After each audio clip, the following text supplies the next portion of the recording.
The mark beneath the skin, narrated in calm, mysterious tone. The wind whispered secrets through the trees as Elric stood at the edge of the ruins, his heart hammering. The strange sigil on his wrist still glowed faintly, pulsing like a heartbeat. He hadn't dreamed it, the mark was real. And so was the power. A cloaked figure emerged from the shadows. Her voice, soft but ancient, cut through the silence. The mark has awakened, you cannot hide anymore. Elric stepped back. Who are you? A watcher. I serve the flame, and you are its chosen. Confused and afraid, Elric tried to deny it. But the memory of the attacker crumbling to ash just from his touch still lingered. You are the beginning of the storm, boy, and storms cannot run. As the watcher vanished into mist, Elric was left alone, with power he never asked for and a destiny he couldn't escape. Chapter 7. Ashes of a Lover's Promise, narrated with soft melancholy. In the royal chambers, Lyra watched the rain streak the window glass. She had heard the rumors. Elric was alive.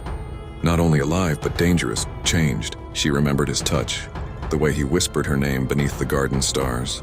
Her heart ached, but her hand bore a ring she didn't choose. Prince Kael entered, his eyes sharp. He still haunts you. She turned, not denying it. He was never meant to survive, Kael said coldly. I made sure of it. Lyra's voice cracked. Then why does he still breathe? Kael's face darkened. Because fate has a cruel sense of humor. But I won't let him ruin what's mine. As he left, Lyra stared at her reflection. She saw a princess, a traitor, a woman torn between duty and a love buried in ashes. Chapter 8. Blood and Stone, narrated with building intensity. The Temple of Vir stood like a ghost against the mountain sky. Elric climbed its crumbling steps, drawn by whispers only he could hear. Inside, ancient walls pulsed with forgotten magic. A mural lit by flame depicted a figure like him, bearing the same mark, commanding an army of light and shadow. Suddenly, the air shifted. The ground trembled. Dark shapes slithered from cracks in the stone, twisted beasts' eyes like coals. Elric froze. Command them, the Watcher's voice echoed. You are their heir.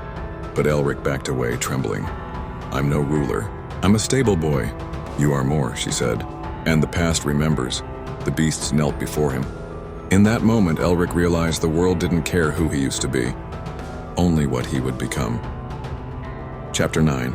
Masks in the Court, narrated with tension and courtly drama. The court buzzed with rumors of rebellion, of magic, of Elric. Lyra walked among nobles with a smile painted in porcelain, but behind her eyes storms brewed. Lady Varen, mistress of whispers, cornered her by the rose fountain. The boy you once loved is becoming a symbol. Some call him the Flameborn. Lyra tensed. And what do you call him? Danger. If he rises, you fall. Choose your side wisely, princess. Later that night, Lyra stood before her father, the king. He looked tired, afraid. If Elric returns, he will bring fire. And fire consumes everything, even love. She nodded.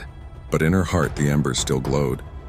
Books were in Chapter 10, The Price of Secrets, narrated with slow, simmering suspense.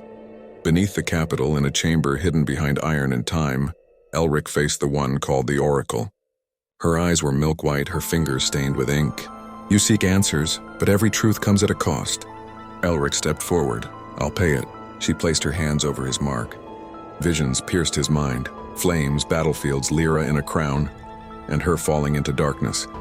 He gasped, No, I won't let that happen. Then rewrite the path, but beware. Power demands sacrifice. When he left the chamber, Elric wasn't the same. The boy was gone. What remained was something else entirely.